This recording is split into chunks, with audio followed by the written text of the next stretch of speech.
Oi, gente. Vamos começar a correção da última semana do PET 4, né? De origem e evolução das plantas. Eu sou a Karina. Eu sou o Hélio e vamos começar então, pessoal. Vamos lá. Questão 1. De modo geral, nos vegetais, a transição da vida aquática para a vida terrestre foi acompanhada pelo aparecimento de. Então, o que essa questão está pedindo, né? Ela quer que vocês assinalem a alternativa aí, que está falando, né, a estrutura que surgiu nos vegetais nesse momento de transição de saída da vida aquática para o meio terrestre. Então, a letra A, tubo polínico, não havendo mais necessidade da água para fecundação. Não, né, gente? O tubo polínico, na verdade, ele vai surgir lá nos últimos grupos, né, das plantas, nas gimnospermas, e depois nas angiospermas, né, eles vão ficar presentes. E é uma estrutura que, na verdade, ela surge já durante a evolução das plantas no meio terrestre, e não nesse momento de transição. Então, essa não é a alternativa. A B, mecanismos que facilitaram a polinização. Também não, né? A polinização, na verdade, ela vai ocorrer só depois nos outros grupos, né? Já também depois da evolução, já no meio terrestre, e não nesse momento de transição, tá bom? Então, essa também tá errada. C, sistema radicular bem desenvolvido. O sistema radicular, ele vai começar a se desenvolver lá nas pteridófitas, né? As briófitas, que são os primeiros grupos vegetais, eles ainda não possuem raiz, caule ou folha. Então, esse sistema radicular bem desenvolvido só vai ocorrer nas pteridófitas, então também já é uma característica que surge durante a evolução no meio terrestre, tá bom? Não se assustem com os nomes, pteridófita, briófita, gimnosperma, enfim, a gente vai trabalhar depois no PET 5, né, esses nomes, esses grupos de planta, então não se assustem. Letra D. Sistema vascular bem desenvolvido. O sistema vascular, ele também é a mesma coisa do sistema radicular. Ele vai surgir lá nas pteridófitas e vai se desenvolvendo ao longo dos grupos de vegetais, tá bom? Então, é outra característica, né, outra estrutura que vai ser desenvolvida durante a evolução no meio terrestre e não na transição. E a letra E, que é a alternativa correta, é o tecido epidérmico, né? O que é esse tecido epidérmico? É uma epiderme que as plantas, né, nesse momento de transição, vai auxiliar, assim, demais para que elas consigam sobreviver no meio terrestre, né? Saindo dessa abundância, né, que é o meio aquático, tem água para todo lado, no meio terrestre não tem. Então, as plantas vão precisar de uma estrutura que vai auxiliar nessa perda de água, né? Então, o tecido epidérmico está aí justamente para isso, para evitar que perca muita água para o meio. Então, a alternativa correta aí da questão 1 é a letra E. Questão 2, pessoal. Da Universidade Federal do Ceará. Todas as estruturas abaixo são indispensáveis para a sobrevivência dos vegetais no meio terrestre, exceto alternativa A, raízes com pelos absorventes, B, anterozoides livre-natantes, C, tecido vascular, D, epiderme com estômatos, ou E, epiderme com cutícula. A alternativa que se enquadra na questão é a alternativa B, pois os anterozoides natantes necessitam de água para seu desenvolvimento. Para melhor definir os anterozoides, são as células sexuais ou gametas masculinas das plantas, mas também das algas. Os gametas necessitam de um ambiente úmido que facilite a locomoção dos anterozoides. Só para complementar aí, né? Por que os anterozoides livre-natantes, que nem o Hélio falou, né, que é a questão correta, aliás, incorreta, por que eles são dispensáveis, assim, eles não são mais necessários, né, para todos os vegetais no meio terrestre? Os anterozoides, lá nos últimos grupos, né, das plantas, que é as angiospermas, e também algumas das gimnospermas, os anterozoides, eles não são mais livre-natantes, né? Então, eles não têm necessidade de um meio úmido ou um pouco de água para eles se locomoverem. Lá, eles não se locomovem. E a reprodução ocorre super bem, né? Então, nesses grupos de plantas, nessas espécies, os anterozoides livres natantes, eles não são mais necessários, por isso que essa é uma característica dispensável, né? Sendo aí, dentre as alternativas, a incorreta, de acordo com o enunciado. E por que as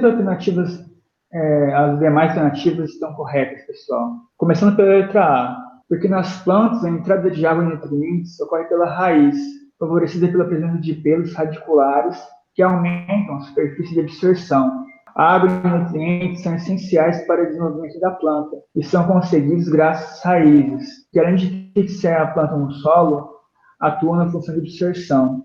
A alternativa C também está correta, pois o tecido vascular é muito importante na absorção de nutrientes no ambiente terrestre, no qual os tecidos vasculares distribuirão ao longo dos corpos vegetais esses nutrientes. A alternativa D também está correta, pois para melhor entendermos, vamos definir primeiramente o que é epiderme, que é a camada externa da célula da parede do corpo dos vegetais, e os estômatos são estruturas encontradas na epiderme vegetal, principalmente das folhas.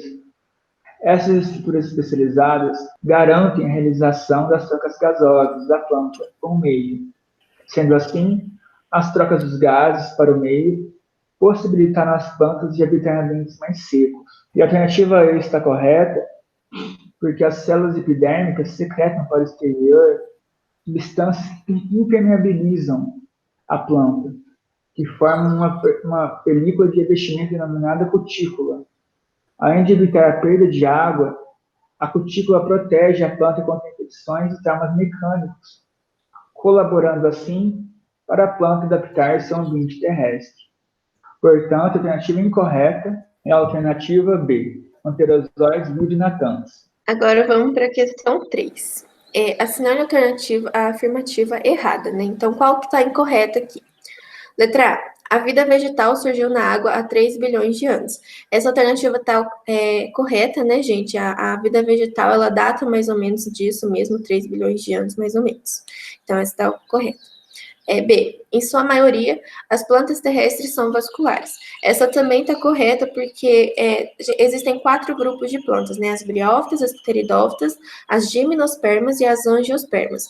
Desses 4 grupos, 3 possuem sistema vascular.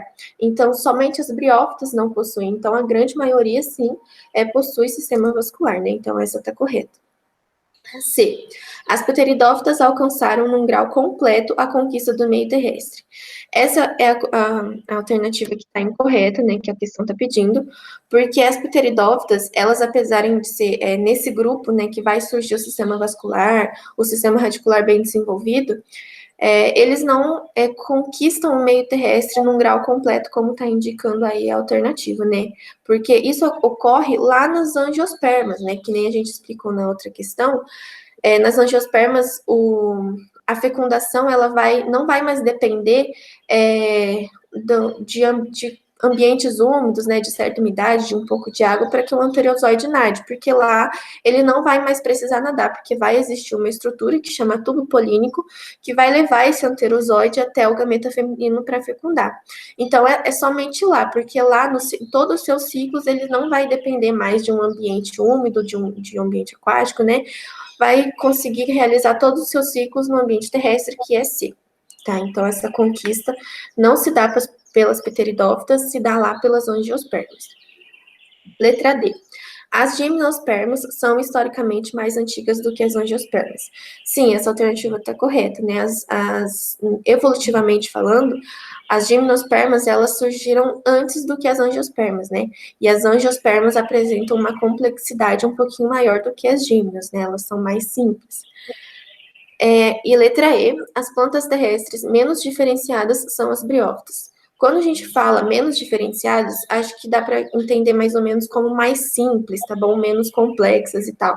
E as briófitas são os primeiros grupos que surgem, né, nesse momento de transição para a vida terrestre, são as briófitas que compõem esse grupo na vida terrestre, tá bom? Que é os musgos e tal. Então, elas são as mais simples, porque não tem raiz, não tem caule, não tem folha. Na verdade, elas têm cauloide, filoide e rizoide. Não apresenta sistema radicular, né? Ou, na verdade, os rizoides. E também não apresenta sistema vascular, surgindo só nas pteridófitas, tá? Então, a alternativa aí que está errada é a letra C mesmo. Questão 4, pessoal.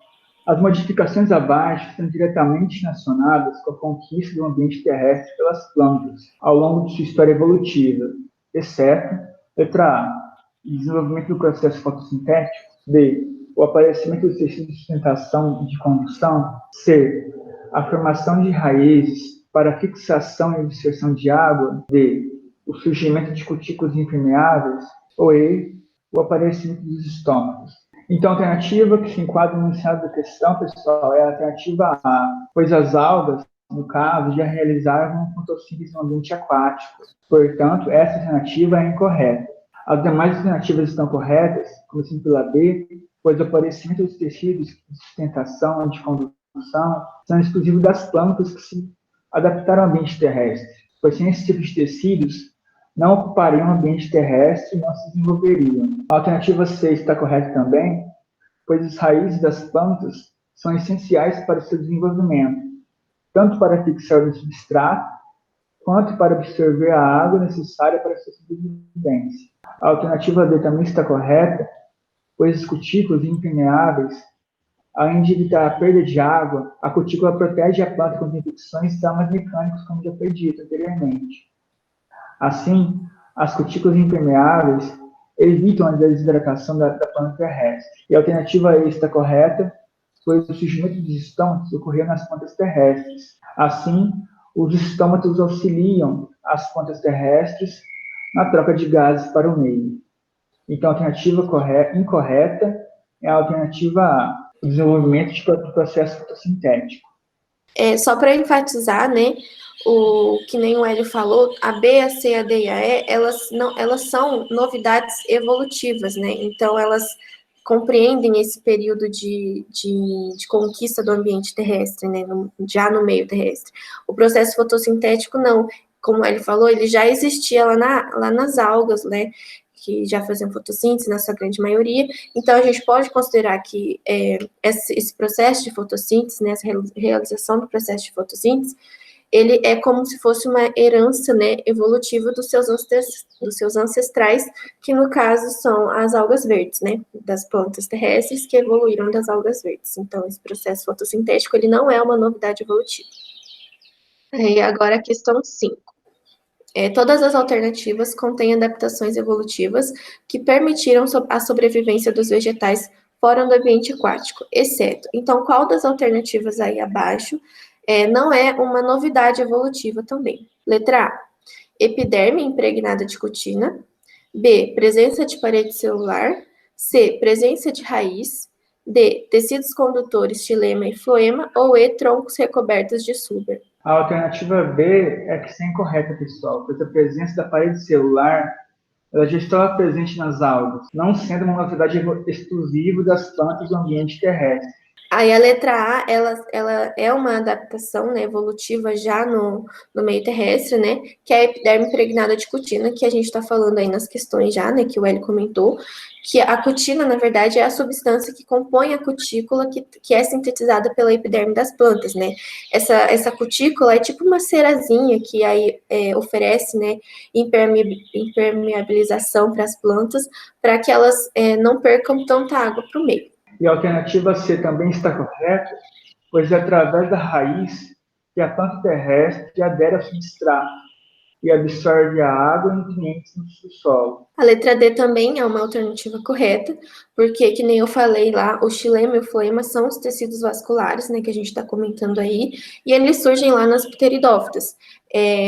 E é através, né, do xilema e do floema que as plantas vão conseguir atingir grandes alturas, né, vão conseguir distribuir por todas as suas estruturas a seiva bruta que vem do xilema e a seiva elaborada, né, do floema, que é água, sais e o produto águas e nutrientes e o produto da fotossíntese, e vai distribuir isso por toda a estrutura da planta, né, auxiliando ela a viver em ambientes mais secos, mais longe da umidade. E a alternativa E também está correta, pois o suber, quando se forma, ele substitui a epiderme nas suas funções de proteção, impedindo a perda de água e protegendo o frágil floema. O suber aí, para quem não sabe, nessas árvores que tem um tronco mais espesso, né, que ele é mais largão assim, tem uma casca que fica lá na superfície, esse é o suber, né, que nem o Hélio falou aí, eles dão uma impermeabilização assim para a planta, auxiliam na sustentação também, e protegem, auxiliam na proteção mecânica das plantas. Essas eram as questões que estavam lá no PET. Terminamos então o PET 4, né? Essa era a última semana. Sigam nós nas redes sociais, no Instagram, no Facebook e no YouTube, que constantemente nós e outros colegas postarão vídeos lá para vocês, pessoal, que auxiliarão na resolução dos PETs, né? E no conhecimento de vocês. Não esqueçam de participar do concurso, né? Manda lá o seu desenho para o e-mail, a turma que mais participar vai ganhar um brindezinho aí. Então, participem bastante. E é isso, né? O PET 4 terminou. Em breve a gente vai começar o PET 5. E então, até o próximo vídeo. Tchau, pessoal!